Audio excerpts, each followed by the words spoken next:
लगातार रूपमा सिक्दै आएको छौँ। अब क्रिस्चियन सिद्धान्तको विषयमा र गएको हप्तादेखि हामीले बाइबलको विषयमा हेर्दैछौँ हैन। बाइबलको विषयमा हामी अध्ययन गर्दैछौँ।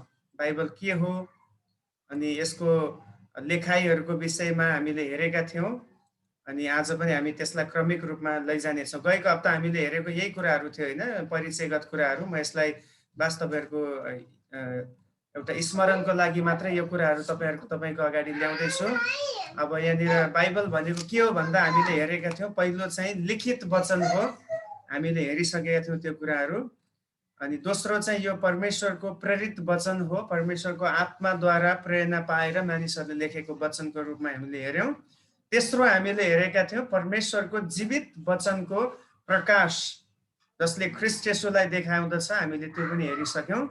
अब आजदेखि हामी बाइबलमा भएका 7वटा सर्वोच्च आश्चर्यहरू, केही विशेष बाइबलका विशेषताहरूको विषयमा हामी हेर्नेछौँ। अब यसमा चाहिँ हरेक कुरा 7-7वटा आउँछ अनि यो एकदमै इन्ट्रेस्टिङ पनि छ। तपाईँहरूले यसलाई पोइन्ट लेख्नु भए पनि हुन्छ, अथवा अहिले तपाईँ वचनमा फोकस गरेर पछि यो रेकर्डमा हुनेछ, तपाईँले त्यो समयमा पनि यसबाट नोटहरू बनाउन सक्नुहुन्छ। धेरै राम्रो कुराहरू हामी हेर्दै जानेछौँ।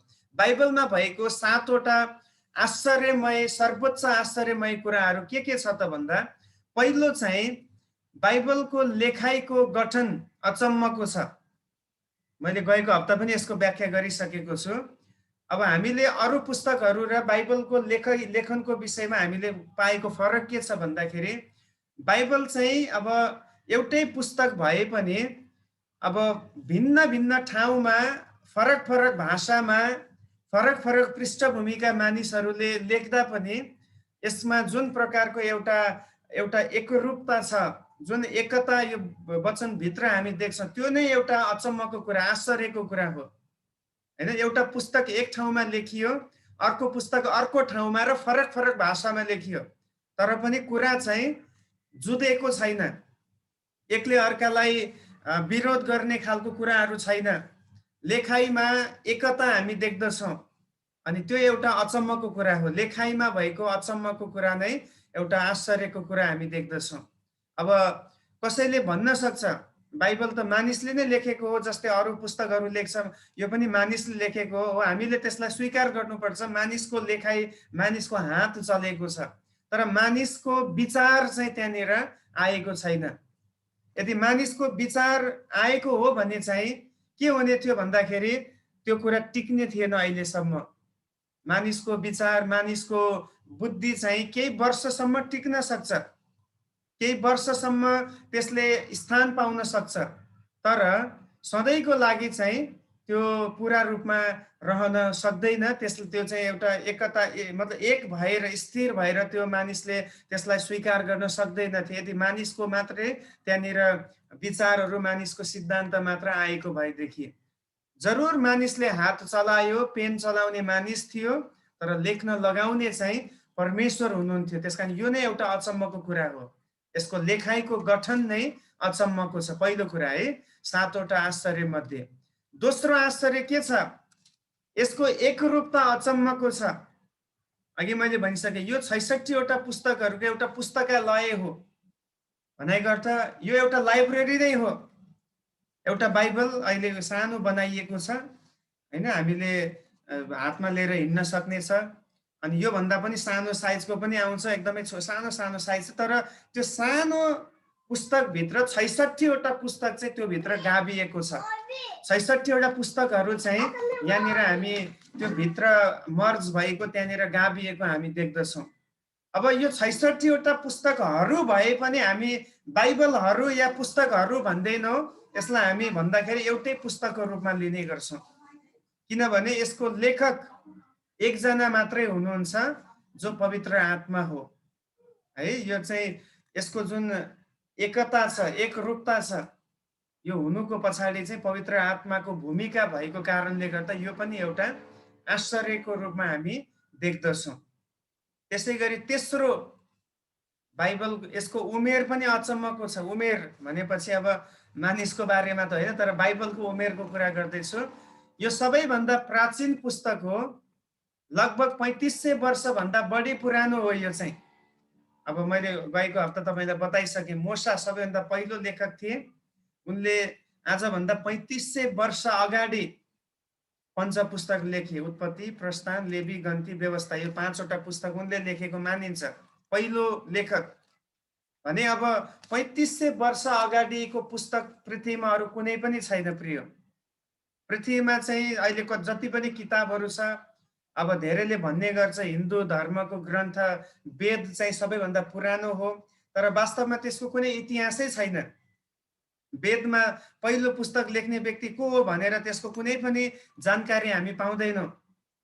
अब अरू धर्मशास्त्रहरूमा चाहिँ के छ भन्दाखेरि काल्पनिक कुराहरूले भरिएको छ। काल्पनिक कुराहरू भनेको चाहिँ मनगढन्ती कुराहरू जसमा कुनै पनि इतिहास छैन। तर बाइबलमा चाहिँ हामी एउटा इतिहास भेट्दछौँ। अब मोसाको बारेमा केवल हामी क्रिस्चियनले मात्र विश्वास गर्दैनौँ, तर नन बिलिभरहरू, विश्वास नगर्नेहरू, वैज्ञानिकहरूले पनि मोसा थियो भनेर विश्वास गर्दछ। राजा दाउदलाई हामीले मात्र होइन, तर संसारमा भएको अरू राजाहरूले पनि दाउदको कहानी पढ्ने गर्दछ। सो त्यो एउटा फ्याक्ट हो, एउटा सत्यता हो भने त्यसमा एउटा इतिहास छ। अब यो सबैभन्दा बढी पुरानो पुस्तकको रूपमा हामी परमेश्वरको वचन यो बाइबललाई पाउँदछौँ। अब हामीले हेरिसक्यौँ 3500 वर्ष अगाडि लेखिएको पुस्तक अहिले पनि पुरानो चाहिँ भएको छैन है, अहिले पनि पुरानो भएको छैन। आज पनि प्रतिदिन हाम्रो लागि यो चाहिँ ताजा मन्नको रूपमा हामी परमेश्वरको वचनबाट पाठ गर्ने गर्दछौँ। हामी त्यसबाट भोजन गर्ने गर्छौँ, आत्मिक भोजन। अब संसारमा चाहिँ कुनै पनि त्यस्तो धर्मशास्त्र छैन जो बाइबल भन्दा पुरानो छ। त्यसकारण यसको उमेर अचम्मको छ। चौथो, यसको आश्चर्य के छ? यसको बिक्री अचम्मको छ। सबैभन्दा बढी हेर्नुहोस् है, बाइबल धेरै मान्छेले बढी रुचाएको पुस्तक भएको कारण सबै समयमा सबैभन्दा बढी बिक्री भएको पुस्तक हो रे। भनाइको अर्थ जुनसुकै समयको मानिसले पनि सबैभन्दा बढी किनेको पुस्तक चाहिँ बाइबल नै हो, कुनै होइन। भनेपछि सबै मानिसहरू भनेपछि सबै मानिस भन्नाले अब हामी देख्छौँ त्यसमा चाहिँ अब पढेको छ, राजाहरूले पनि यो किनेर पढेको छ, अनि काम गर्ने साधारण व्यक्तिहरूले पनि पढेको छ। जुनसुकै देशमा पनि, जुनसुकै भाषामा पनि यो अनुवाद भएको छ। त्यसकारण सबैभन्दा भनिन्छ सबैभन्दा बढी भाषामा अनुवाद गरिएको एकमात्र पुस्तक भनेकै बाइबल हो। कुनै पनि त्यस्तो देश छैन जहाँ उनीहरूको भाषामा अनुवाद भएको छैन। अब सुरुमा हामीलाई थाहा छ बाइबल चाहिँ हिब्रू भाषामा थियो, पुरानो नियम हिब्रू भाषामा थियो, अनि त्यसपछि पछि नयाँ नियममा हामी देख्दछौँ ग्रिक भाषा छ। येशूले पनि ग्रिक भाषा कति ठाउँमा बोल्नु भएको छ। अनि बिचमा कुनै कुनै पुस्तकहरू जस्तै दानियलको पुस्तक, एज्राको पुस्तक, एस्तरको पुस्तकहरू चाहिँ आरामिक भाषामा पनि लेखिएको थियो। 3वटा मुख्य भाषामा यो लेखिएको थियो, हिब्रू, त्यसपछि यता आरामिक र त्यसपछि ग्रिक भाषा।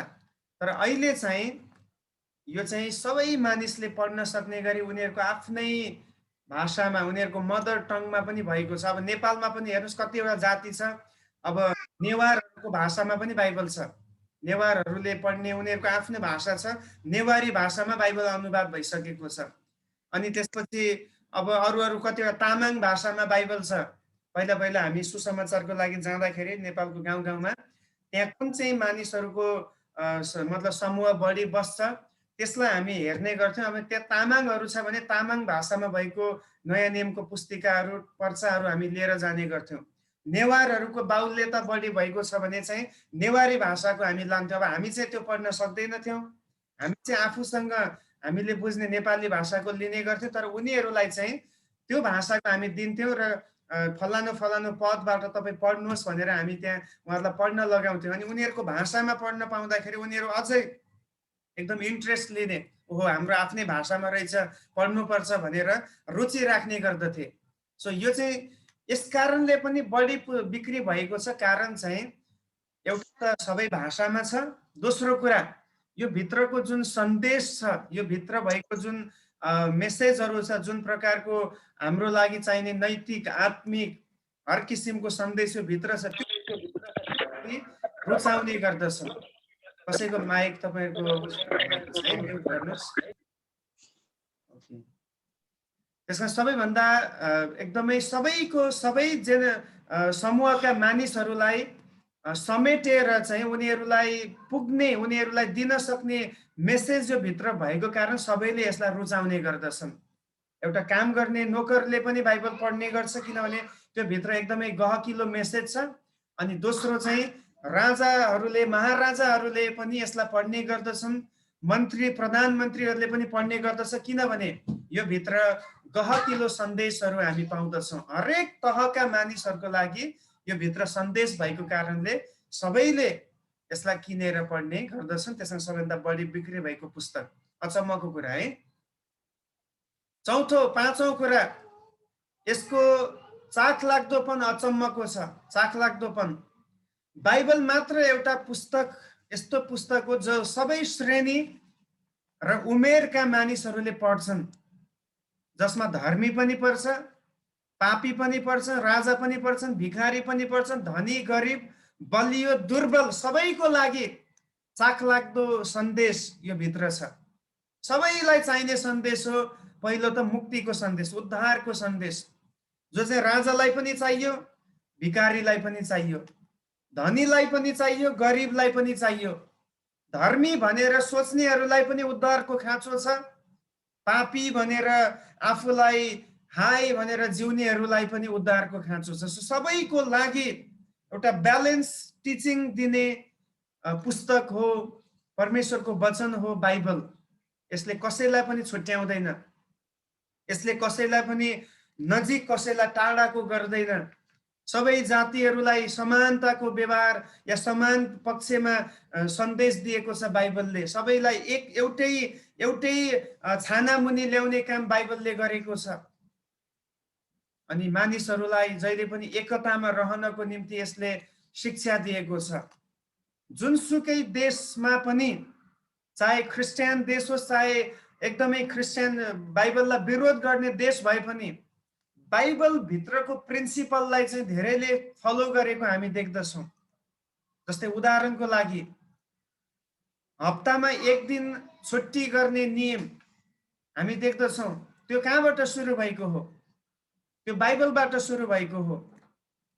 जुनसुकै देशमा हेर्नुहोस्, हरेक देशमा हप्तामा एक दिन उनीहरूले होलिडे, पब्लिक होलिडे राखेको छ। अब मुस्लिम देशहरूमा शुक्रबारको दिन पब्लिक होलिडे, त्यहाँ शुक्रबार आराधना हुन्छ। कतिवटा देशमा, धेरै जस्तो देशहरूमा आइतबार हुन्छ।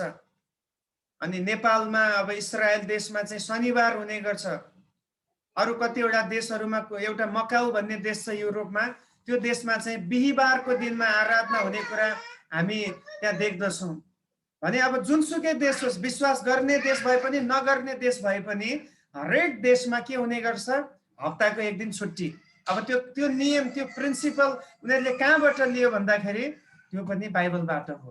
भनेको अर्थ यसको जुन मेसेज छ, यसको जुन सन्देश छ, त्यो चाख लाग्दो छ। परमेश्वर आफैले पनि हामी देख्छौँ 6 दिनसम्म मेहनत गर्नुभयो, 7औं दिनमा विश्राम लिनुभयो। त्यो कुरालाई हरेक देशले त्यसलाई लिने गर्दछ। अरू धेरैवटा कुराहरू, अब विवाह सम्बन्धी कुराहरू, परमेश्वरको वचनले के भन्छ? विवाह जीवनमा एक पटक हुने गर्दछ र एउटा पुरुषको एउटा मात्रै स्त्री हुनुपर्छ भन्ने त्यो परमेश्वरको वचनको मान्यता हो।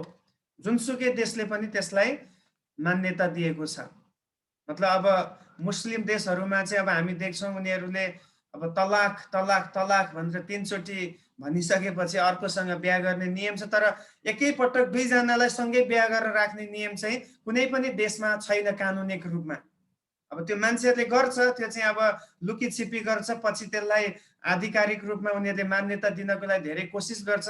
तर हरेक देशको नियम कानुन चाहिँ, हरेक कुराले सिकाउने कुरा चाहिँ विवाह चाहिँ एउटा व्यक्तिसँग मात्रै हुनुपर्छ भन्ने सिकाउँछ। त्यो बाइबलको सिद्धान्त हो। अरू धेरैवटा सिद्धान्तहरू छ जोहरू चाहिँ मानिसहरूले यसको सन्देशलाई लिएको हामी पाउँदछौँ। सो यसको चाखलाग्दोपन अचम्मको छ। 5औं है यसको अचम्मको कुरामा। 6औं कुरा, यसको भाषा अचम्मको छ। बाइबल लेख्ने लेखकहरू प्राय जसो साधारण लेखपढ गर्नेहरू भए तापनि संसारमा यो महान साहित्यिक ग्रन्थको रूपमा मानिन्छ। अब लेखकहरू सबै प्राय जस्तो साधारण लेखपढका थिए, सबै साधारण थिए। अगमवक्ताहरू पुरानो नियममा हेर्यो भने कतिजना चाहिँ भेडा गोठालो थिए। आमोस भन्ने अगमवक्ता भेडा गोठालो थिए हैन। अब कति चाहिँ फेरि दरबारसँग सम्बन्धित पनि छ। अब यसैया अगमवक्ता दरबारको राजाको एकदम नजिकको व्यक्तिको रूपमा हामी देख्दछौँ। अब एर्मियालाई हामीले हेर्यो भने चाहिँ एर्मिया चाहिँ अब एकदमै एकदमै पुजाहारी घरानासँग बिलोङ गर्ने उनी थिए भने अब कोही चाहिँ एकदमै उच्च घरानाका पनि थिए, कोही चाहिँ साधारण घरानाका थिए। नयाँ नियममा पनि हामीले हेर्दाखेरि त्यही देख्छौँ। अब कोही चाहिँ डक्टर पनि थिए, लुका अब डक्टर थियो, उनले मर्कुसको सुसमाचार अनि यता फेरि उनले लुकाको सुसमाचार र प्रेरितको पुस्तक उनले लेखे।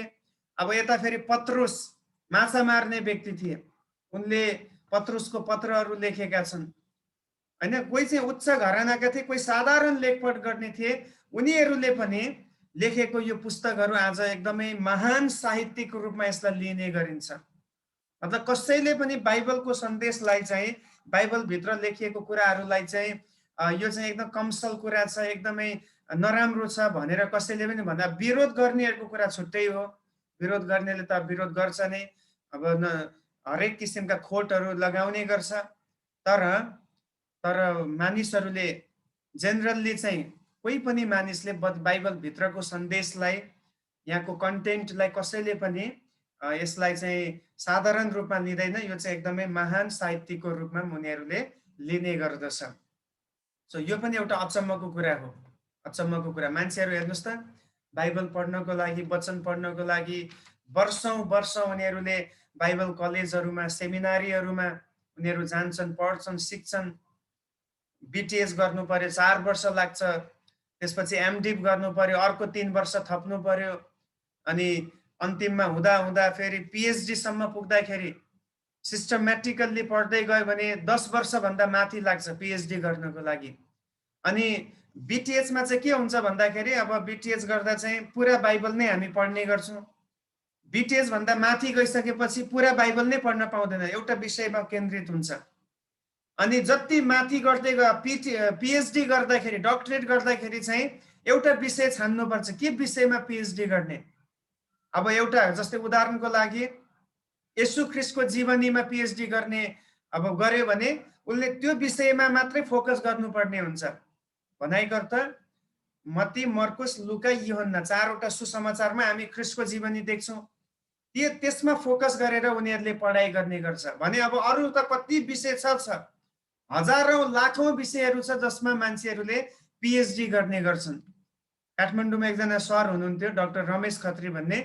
उहाँ चाहिँ अब सायद क्रिस्चियन नेपाली जगतमा पहिलो उहाँ पिएचडी होल्डर हुनुहुन्छ, पिएचडी गर्ने व्यक्ति। अनि उहाँले चाहिँ येशूको दृष्टान्तहरूमा पिएचडी गर्नुभएको थियो। येशूले जुन दृष्टान्तहरू बोल्नु भएको थियो मत्ती 13 अध्यायमा, त्यो दृष्टान्तहरूमा अब अचम्मको कुरा हेर्नु, मात्र मत्ती 13 अध्यायमा भएका दृष्टान्तहरूमा वर्षौंसम्म उहाँले पढ्नुभयो भने त्यस्तो त हजारौं विषयहरू बाइबलभित्र छ भने यो कति महान साहित्यिक ग्रन्थको रूपमा हामी यसलाई लिन सक्छौँ। यसमा चाहिँ जीवनभरि नै हामीले पढे पनि, सङ्घर्ष गरे पनि पुरा रूपमा हामी बाइबललाई बुझ्न सक्दैनौँ र सबै कुरा हामी एकदमै ए टु जेड हामी जान्न सक्दैनौँ। यो चाहिँ धेरै गहिरो गहिरो गहिरो कुराहरू भित्र आउँदछ, किनभने परमेश्वरको आत्माद्वारा, पवित्र आत्माद्वारा लेखिएको ग्रन्थ भएको कारणले गर्दाखेरि है।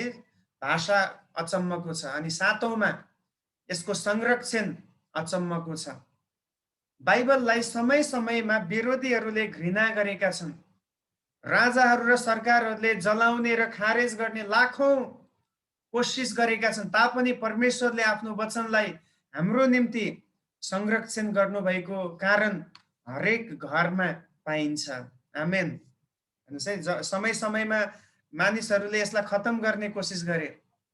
धेरैजना ख्रिस्ट विरोधी सरकारहरू, राजाहरू, प्रेसिडेन्टहरू, यस्ता यस्तो व्यक्तिहरू खडा भए, दार्शनिकहरू खडा भए, जसले क्रिस्चियनिटीलाई खतम गर्ने कोसिस गरेर, खास गरी बाइबललाई झुटो साबित गर्ने कोसिस गरे।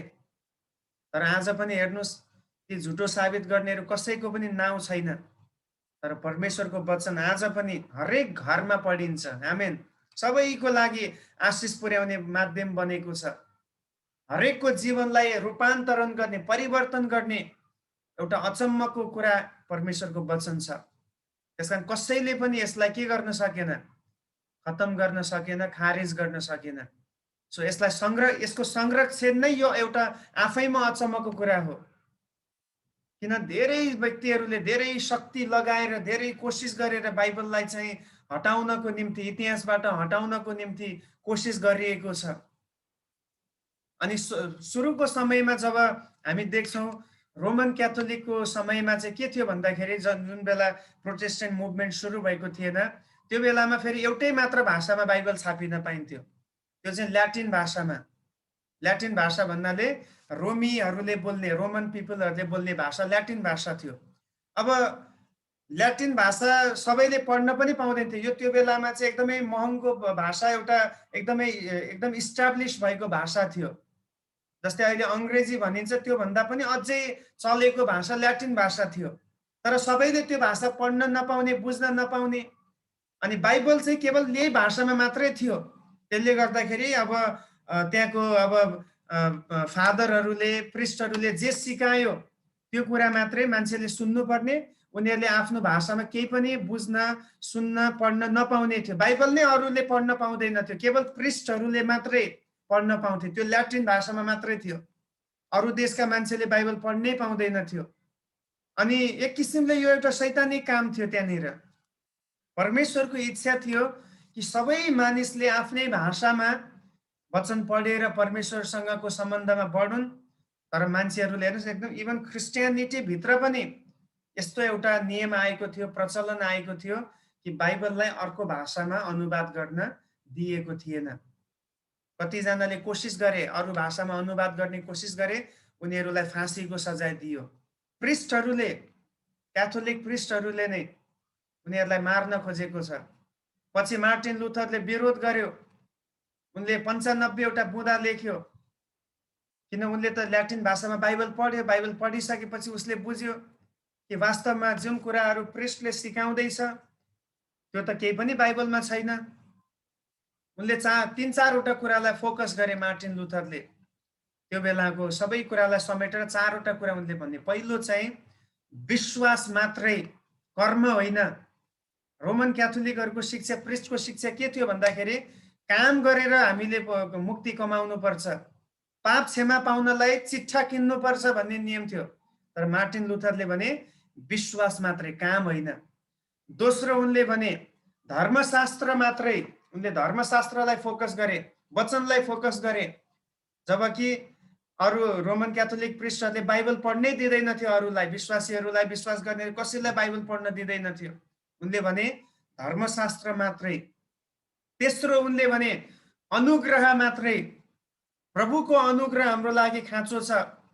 हाम्रो पाप क्षमा हुनको निम्ति हामीले अब प्रिस्टसँग गएर स्वीकार गरेर हाम्रो पाप क्षमा हुँदैन। हाम्रो पाप क्षमा हुनको लागि चाहिँ हामीले प्रभुसँग क्षमा माग्नुपर्छ, किनभने उहाँले क्रुसबाट हाम्रो निम्ति अनुग्रह प्रदान गर्नुभएको छ। अनुग्रह मात्रै। यसरी उनले चाहिँ यी मेन पोइन्टहरूलाई उनले जोड दिएको कारणले गर्दाखेरि यो मुभमेन्ट सुरु भयो। पछि के गर्यो, रोमन क्याथोलिक समूहले मार्टिन लुथरलाई नै मार्नको निम्ति मान्छेहरू लगायो। तर उनी कता कता भागेर, लुकेर उनले छापाखानाहरू सुरु गरेर भित्रभित्र उनले अरू भाषामा बाइबललाई अनुवाद गरे। बाइबललाई भन्दा पुरा बाइबललाई उनले गरेनन्। अरू पर्चाहरू बनाए, सानो ट्र्याक्सहरू निकाले। अनि अरूहरूले पढ्न सक्ने गरी उनले बताए कि बाइबलले यस्तो यस्तो सिकाउँछ मुक्तिको विषयमा, जो चाहिँ हाम्रो सिद्धान्तमा, रोमन क्याथोलिक चर्चहरूमा सिकाइएको छैन। अनि त्यसरी चाहिँ उनले मान्छेहरूलाई ज्ञान पुर्याउने काम गरेका थिए, बाइबलको सन्देश पुर्याउने काम गरेको थियो। सो अब यो चाहिँ एउटा संरक्षण गर्ने काम परमेश्वरले गर्नुभयो र समय समयमा परमेश्वरले आफ्नो मानिसहरूलाई चलाउनु भएको हामी देख्दछौँ। जबकि धेरै मानिसहरू यसको विरोधमा थिए, यसलाई नष्ट पार्ने तर्खरमा थिए। तर परमेश्वरले बचाउनु भएको कारण आज पनि हामी आफ्नै घरमा बसेर हामीले पढ्न सक्ने भाषामा हामी पढ्छौँ अहिले त पढ्ने मात्र हैन, अडियो बाइबल पनि आएको छ। पढ्न नसक्नेहरूले पनि आफ्नै भाषामा सुन्न सक्ने।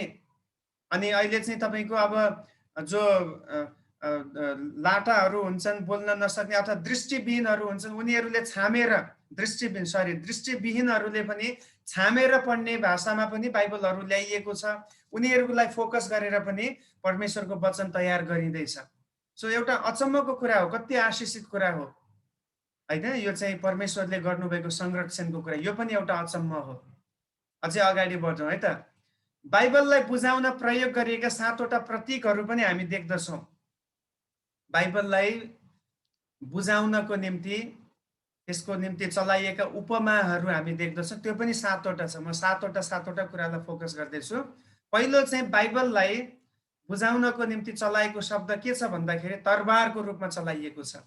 तरबार है। अब हिब्रू 4 अध्यायको 12 पदमा हामीलाई कण्ठ छ, त्यहाँ चाहिँ बाइबल चाहिँ तिखारिएको वचन हो र यसले सुन्नेहरूलाई कायल बनाउँछ भनेर त्यहाँ लेखिएको छ। हिब्रू 4 को 12 पद हामी पढौँ, वचन पनि हामी पढ्दै जाउँ। किनकि परमेश्वरको वचन जीवित र क्रियाशील हुन्छ र कुनै पनि दुई धारे तरवार भन्दा बढी धारिलो हुन्छ। यसले प्राण र आत्मालाई त्यसका जोर्नी जोर्नी र हाडको गुदीसम्मलाई भाग भाग पारुन्जेल वार पार छेड्ने र हृदयका विचार र इच्छा जाँच्न सक्ने हुन्छ। आमेन। अब यहाँ चाहिँ वचनलाई तरबारसँग तुलना गरिएको छ। तरबारको काम के हो भन्दा तरबारले गर्ने जस्तै काम वचनले पनि गर्छ रे।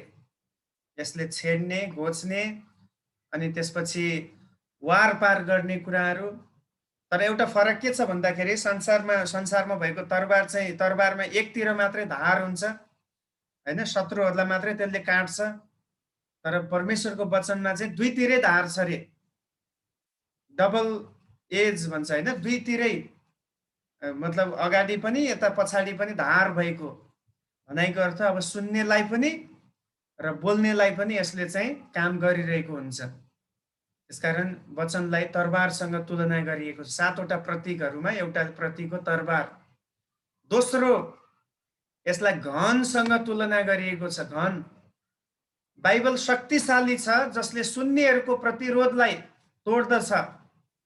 यर्मिया 23 को 29 पदमा त्यहाँ यर्मियाले घनसँग तुलना गरेको छ। घनले के गर्छ भन्दाखेरि जति पनि बलियो चिज जस्तो त्यसलाई तोड्ने काम गर्छ, त्यसलाई चुर चुर पार्ने गर्छ। त्यस्तै परमेश्वरको वचनले हरेक अहमपनाले, घमण्डले भरिएकाहरूलाई पनि तोड्ने काम गर्छ, हिर्काउने काम गर्छ। घनले हिर्का जस्तै हिर्काउँछ र उसलाई एउटा शान्त र नम्र व्यक्तिको रूपमा परिणत गराउने काम गर्छ। यर्मिया 23 अध्यायको 29 पद। के मेरो वचन आगो जस्तै छैन र? के मेरो वचन आगो जस्तै छैन र? चट्टानलाई चुर चुर पार्ने। चट्टानलाई चुर चुर पार्ने। के त्यो एउटा ठुलो घन झै छैन र? हेर्नुस् त्यहाँ एउटा शब्द आयो है, परमप्रभु भन्नुहुन्छ चट्टानलाई चुर चुर पार्ने घन जस्तै छैन र परमेश्वरको वचन भनिएको छ। परमेश्वरको वचनको अगाडि कसैले पनि मतलब म हुँ भनेर वचनलाई जित्न सक्दैन। कुनै पनि हाम्रो बुद्धिले, हाम्रो शक्तिले, हाम्रो इन्टेलेक्चुअल कुनै पनि कुराले वचनलाई हामी थिच्न सक्दैन। तर वचनले हामीलाई चाहिँ तोड्ने गर्छ, हामीलाई यसले निर्माण गर्ने गर्छ। जुनसुकै व्यक्ति हो, जतिसुकै बुद्धिजीवी होस्, परमेश्वरको वचनको अगाडि उसले घमण्ड गर्न सक्दैन है, किनभने वचनमा चाहिँ जीवन दिन सक्ने शक्ति छ। त्यसकारण जीवन दिन सक्ने शक्ति भन्दा ठुलो अरू केही पनि हुन सक्दैन, त्यो चाहिँ परमेश्वरको वचनमा छ। यसले चाहिँ हरेक प्रतिरोध गर्ने क्षमतालाई यसले तोड्ने गर्छ रे। कोही पनि व्यक्तिले लगातार विरोध गर्न सक्दैन वचनलाई। नेपालमा एकजना अहिले अलिकति भाइरल भइरहेको छ हैन, अभिषेक जोशी भन्ने नाम चाहिँ अभिषेक छ, तर अब विरोध चाहिँ वचनको गर्दैछ। उसले धेरै समय गर्न सक्दैन, कुनै न कुनै समय आउँछ जरुर त्यो व्यक्ति यस्तो बदलिन्छ, परमेश्वरले काम ठुलो गर्नुहुन्छ।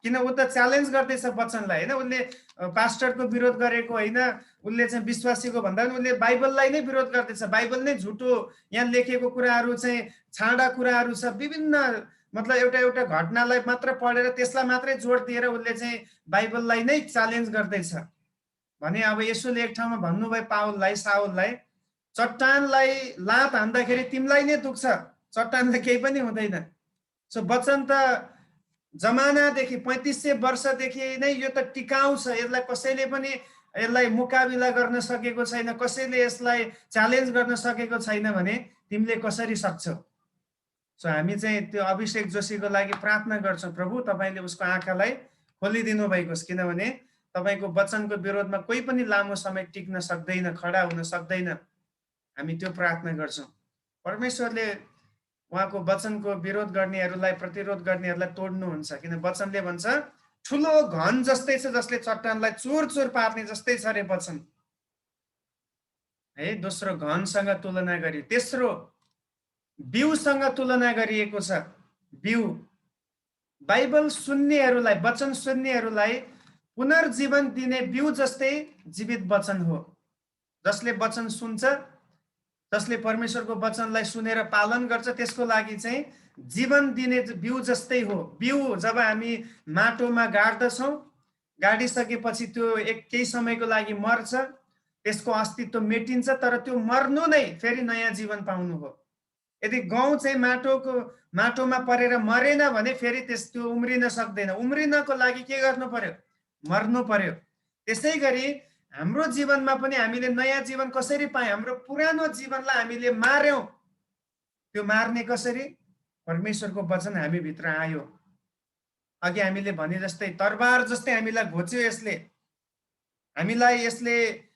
हाम्रो ज्ञानलाई खोलिदियो कि त पापी होस् भन्ने कुरा हाम्रो मनमा ल्यायो कायल पार्यो यसले हामीलाई त्यसकारण हामीले त्यो वचनलाई हाम्रो जीवनमा काम गर्न दियौं पवित्र आत्माले हामीलाई तयार पार्नु भयो अनि त्यसपछि हामीले नयाँ जन्म पायौं पहिलो पत्रुस 1 अध्यायको 23 पदमा पत्रुसले त्यही भनेको छ हेर्नुस् त परमेश्वरको जीवित र नित्य रहने वचनद्वारा हेर्नुस् है यहाँ शब्द के चलाएको छ परमेश्वरको जीवित र नित्य रहने वचनद्वारा विनाशी होइन तर अविनाशी वीर्यबाट तिमीहरू नयाँ गरी जन्मेका छौ यहाँ चाहिँ एउटा बच्चा जन्मिने जुन एउटा प्रोसेस हुन्छ त्यो विषय त्यसलाई जोडेर पत्रुसले भन्दैछन् कि तिमी चाहिँ विनाशी ब्रियबाट नाश भएर जाने ब्रियबाट होइन तर अनन्त अविनाशी ब्रियबाट जो परमेश्वरको वचन हो जसलाई बिउको रूपमा बताइएको छ त्योबाट हामी नयाँ गरी जन्मिएका छौं आमेन हाम्रो नयाँ जन्म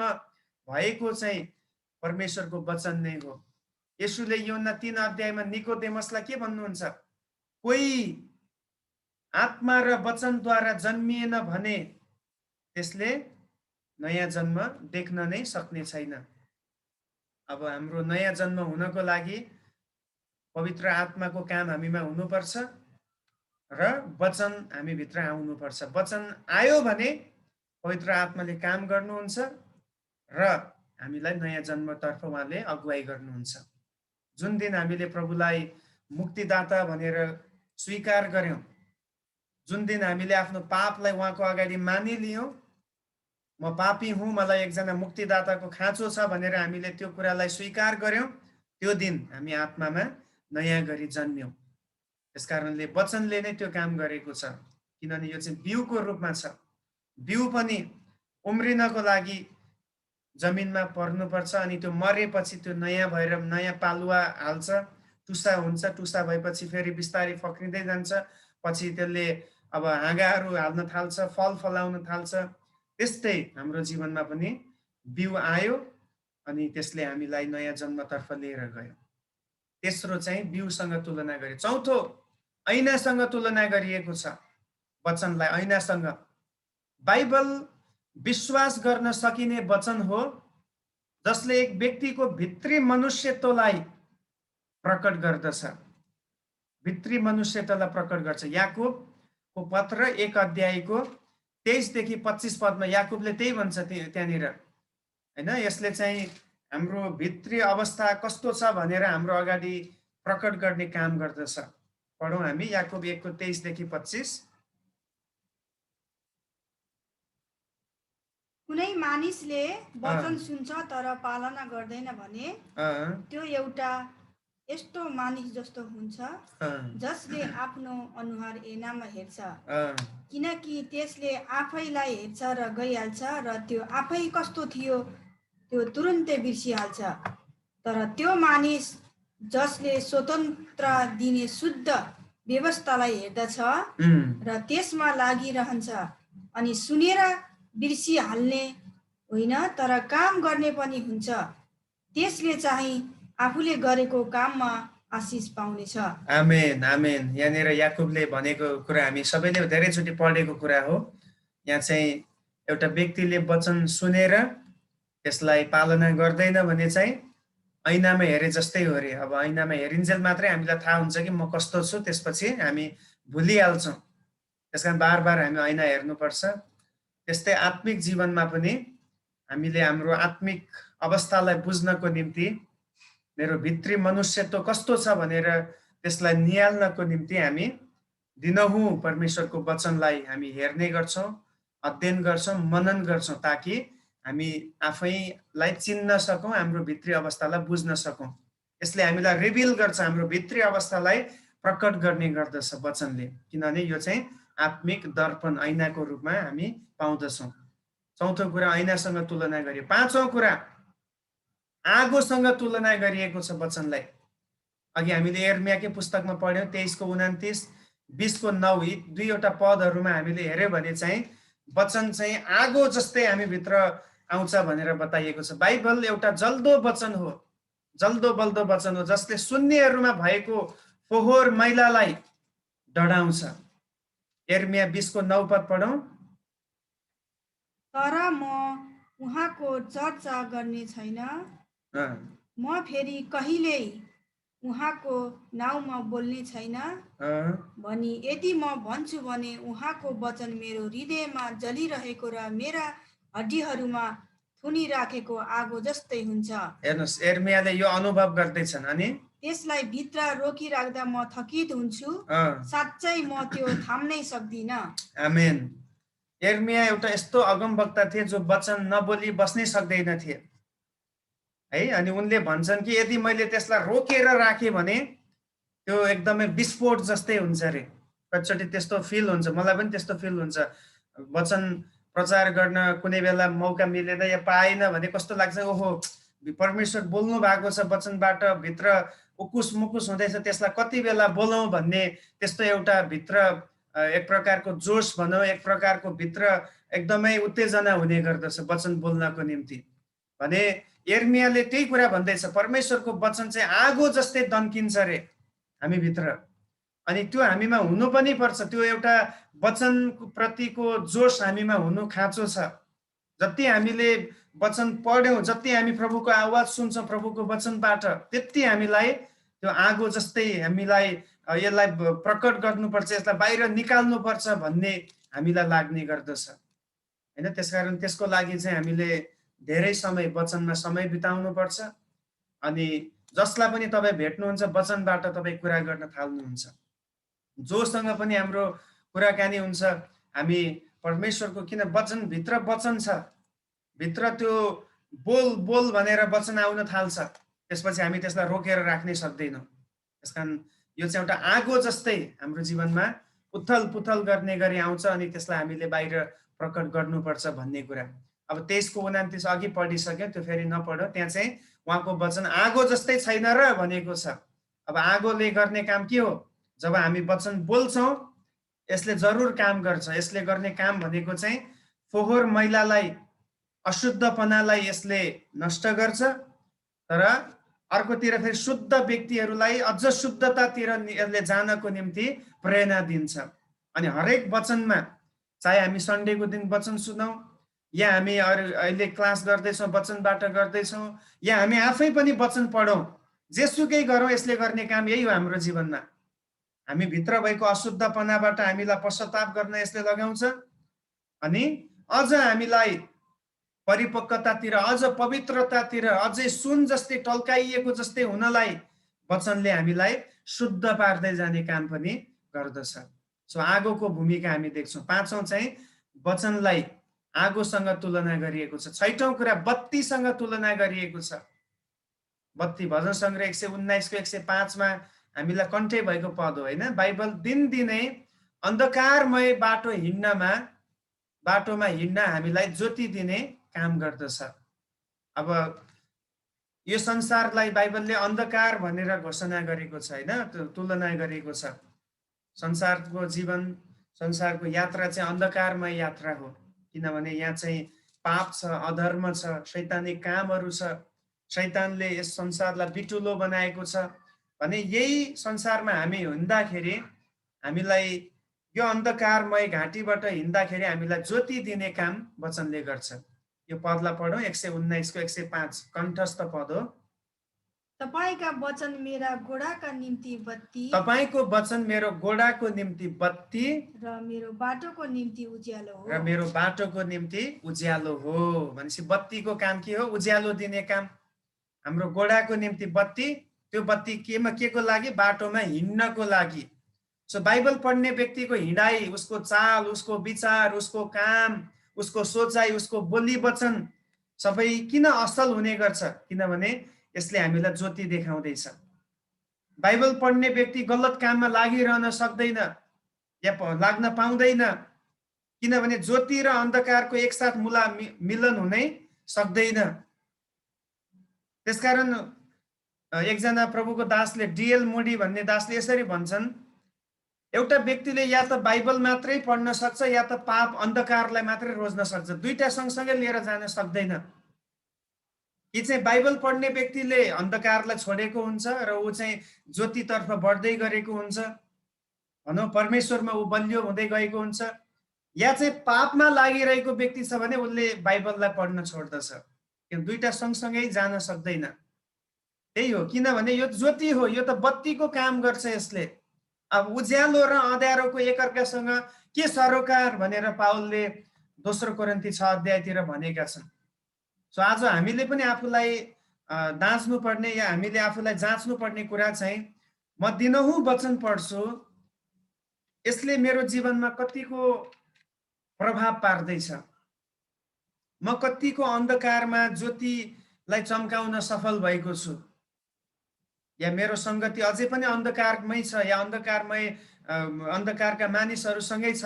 हामीले आफूलाई जाँच्नु पर्ने आवश्यकता देखिँदछ, किनभने यसले बत्तीको काम गर्दैछ ताकि हामी अन्धकारमा नरहौँ। अनि अन्धकारमा हुने समस्या चाहिँ के भन्दाखेरि, अँध्यारोमा हिँड्दाखेरि के हुन्छ? ठेस लाग्ने गर्छ, किनभने देखिँदैन बाटो, ढुङ्गा कहाँ छ, खाल्डो कहाँ छ, कहाँ घाँस छ, कहाँनिर सम्म छ, कहाँ केही पनि थाहा हुँदैन अन्धकारमा। सो वचनले हामीलाई यही गर्छ, ठेस लाग्नदेखि, लड्नदेखि, गिर्नदेखि हामीलाई बचाउने काम गर्छ। यदि वचन दिनदिनै हामी अध्ययन गर्छौँ भने हामीलाई ठेस लाग्न दिँदैन, हामी लड्नु पर्दैन। अब क्रिस्चियन त हो, विश्वास गर्यो तर वचनै पढ्दैन, वचनै सुन्दैन भने चाहिँ ऊ लड्ने 100% सम्भावना छ, किनभने उसले ज्योतिलाई साथमा लिएकै छैन। 6औं कुरा बत्तीसँग तुलना। 7औं कुरा यसले चाहिँ आत्मिक खानासँग पनि यो तुलना गरिएको छ। परमेश्वरको वचनलाई आत्मिक भोजनसँग तुलना गरिएको छ। खाना, येशूले पनि भन्नुभयो हैन, मत्ती 4:4 मा, मानिस रोटीले मात्र होइन तर परमेश्वरको मुखबाट निस्किएको हरेक वचनले जिउँदछ।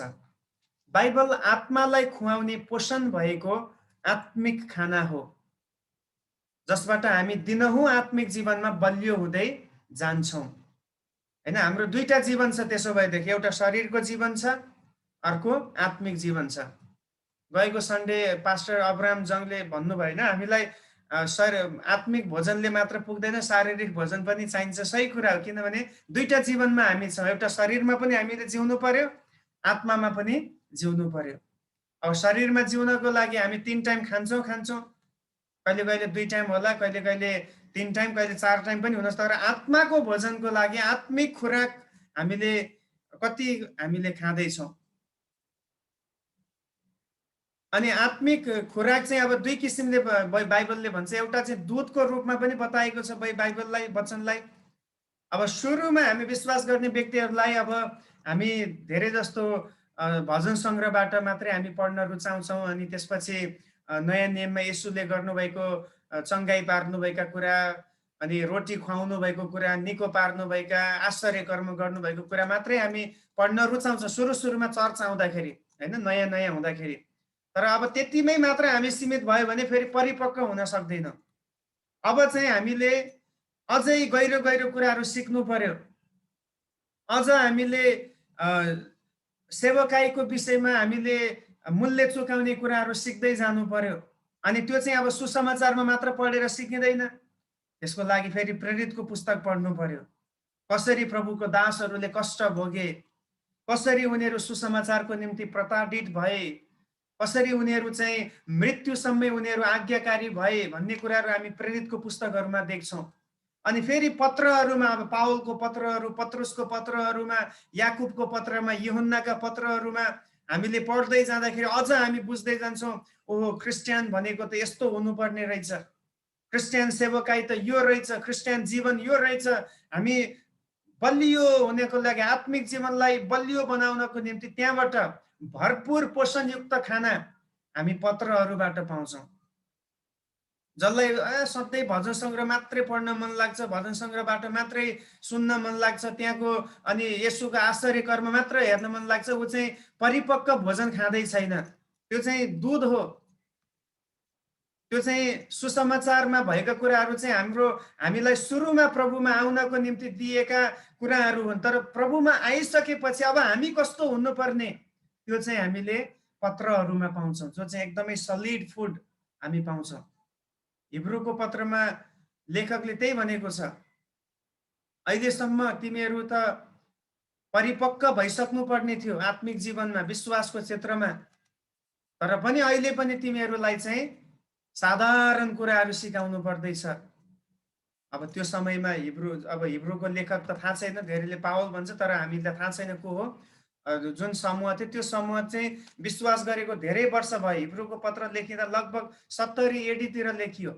अब येशू पुनरुत्थान भएको या स्वर्गारोहण भएको लगभग 35 देखि 40 वर्ष भइसक्यो अहिले, 70 वर्ष भनेपछि, किनभने 30 देखि 32 एडीको बिचमा येशू चाहिँ पुनरुत्थान भएको, स्वर्गारोहण भएको मानिन्छ इतिहासमा। अब 30-35 वर्षदेखिको विश्वासी कस्तो हुनुपर्ने हो? उनीहरू पुरानो कुरा हेरेर ब्याकस्लाइड हुने हो कि अथवा प्रभुमा बलियो हुँदै जानुपर्ने, सङ्कष्टमा पनि स्थिर हुनुपर्ने? त्यहाँ चाहिँ धेरैजना ब्याकस्लाइड हुने अवस्थामा पुगेका थिए। त्यसकारण त हिब्रूको लेखकले भन्छ, तिमीहरू त अहिले पनि कच्चा छौ, तिमीहरूलाई अहिले पनि आधारभूत कुराहरू सिकाउनु परेको छ, अहिलेसम्म त तिमीहरू बलियो भइसक्नु पर्ने थियो। अनि आज तपाईँको र मेरो लागि पनि हो यो सन्देश। जति जति हाम्रो विश्वासको वर्षहरू बढ्दै जान्छ, उति उति हाम्रो परिपक्वता पनि बढ्दै जानुपर्छ, उति उति प्रभुलाई चिन्ने लेभल पनि हाम्रो बढ्दै जानुपर्छ। सुरुमा हामीले प्रभुलाई चङ्गाईकर्ताको रूपमा मात्र चिन्यौँ होला, केही फरक छैन, त्यो पनि राम्रो एउटा माध्यम हो प्रभुमा आउन। तर आज पनि वा चङ्गाईकर्ता मात्रै भनेर बस्यो भने चाहिँ पुग्दैन त्यतिले। अब त अझ हामीले बढेर उहाँलाई चिन्नु पर्यो, अझै उहाँको ईश्वरत्वलाई हामीले बुझ्नु पर्यो, होइन? त्यो चाहिँ खाना खाने कुरा, दिनहुँ हामीले परमेश्वरको वचन खानुपर्ने, किनभने यो आत्मिक जीवनको निम्ति भोजन हो। सो 7वटा कुरा हामीले हेऱ्यौँ, 7वटा कुरासँग तुलना गरिएको छ। अब अन्तिम म भनेर सक्छु, अब अन्तिम चाहिँ वचन प्रचार गर्ने 7वटा कारणहरू पनि छन्। ओके, मेरो विचारमा आज यो समय भ्याउँदैन, अरू पनि धेरै कुरा छ, यो फेरि समय धेरै लाग्छ, नेक्स्टमै हामी गरौँ, किन अझै 2टा पोइन्ट छ, 7वटा अरू कुराहरू त्यो पछि हामी हेर्नेछौँ। मोटामोटी कुरा यही नै छ। अब हामीले 2टा विषय आज हेऱ्यौँ। पहिलो चाहिँ के हेऱ्यौँ भन्दाखेरि 7वटा आश्चर्यका कुराहरू, होइन, एकदम अद्भुत कुराहरू, बाइबलका 7वटा आश्चर्य कर्महरू हामीले हेऱ्यौँ। लेखाइको विषयमा यसको लेखाइ अचम्मको छ, यसको एकता अचम्मको छ, यसको उमेर अचम्मको छ, 3500 वर्ष पुरानो है बाइबल चाहिँ। अनि त्यसपछि यो बिक्री हुने कुरामा अचम्मको छ, सबैभन्दा बढी बिक्री हुने र पढिएको पुस्तक, अनि एकदमै सबैको लागि चाखलाग्दो पुस्तक छ, त्यसकारण यो अचम्मको छ। यसमा भएको भाषा अचम्मको छ, यसको जुन साहित्यिक छ, लिटरेचर छ, त्यो नै अचम्मको हामी मान्दछौँ।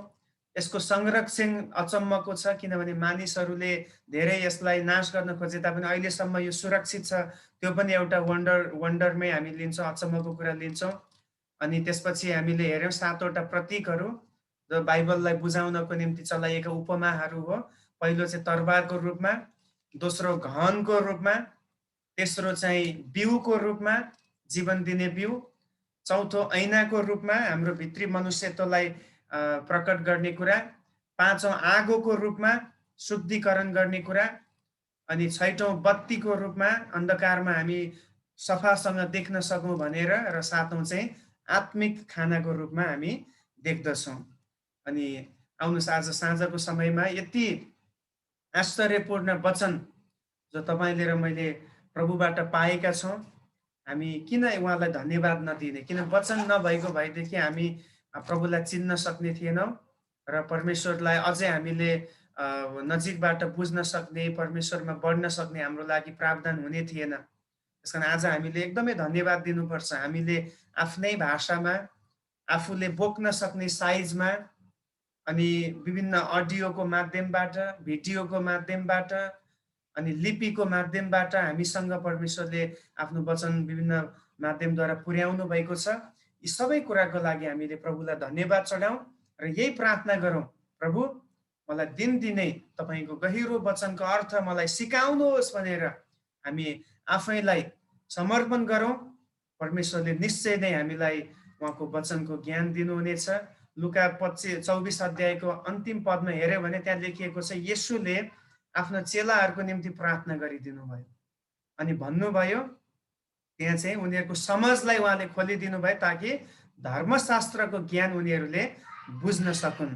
अनि आज हामी पनि यही प्रार्थना गरौँ, जबसम्म पवित्र आत्माले हाम्रो समझलाई खोल्नुहुन्न हामी उहाँको वचनको भेदलाई बुझ्न सक्दैनौँ। त्यसमा आउनुहोस् आज साँझ हामी प्रार्थना गरौँ। हामी प्रभुको उपस्थितिमा गएर प्रार्थना गर्नेछौँ।